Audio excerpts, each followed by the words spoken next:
So Jay, tell me what inspires your artwork.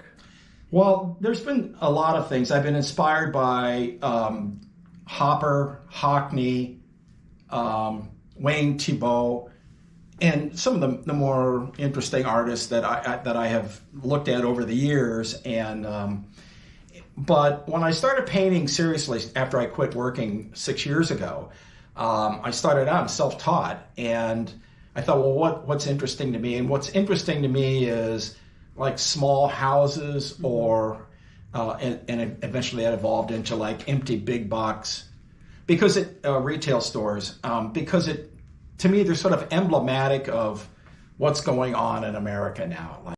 And how long have you been doing artwork? I dabbled years ago when I was married, and my daughters were in school. I didn't have a whole lot of time to do it because I was working and family life.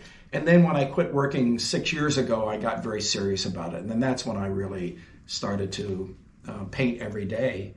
And so here we are. Jay, tell me a little bit about the homes that you are doing artwork of. Yeah, so I as you can see here, this is my source material. I find these old kind of rundown, shabby houses on the internet, and I use them as a place to start. So I measure them off, and I put them onto a canvas board, and I try to paint that part as faithfully as possible. Obviously, I clean it up a lot.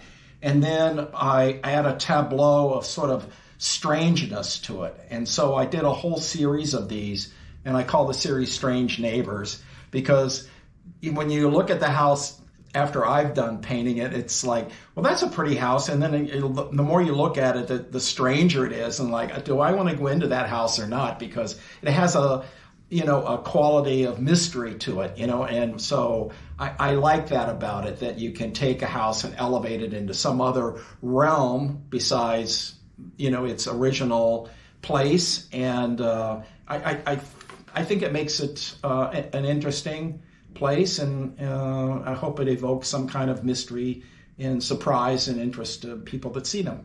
So are you a self-taught artist? I am self-taught. And I've had little or no instruction. I went to see one lady for a couple of sessions.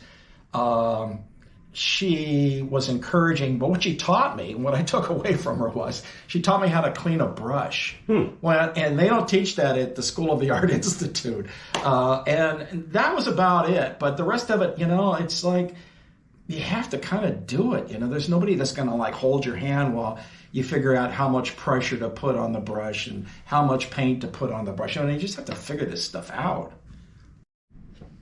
And what do you like best about being part of Kava?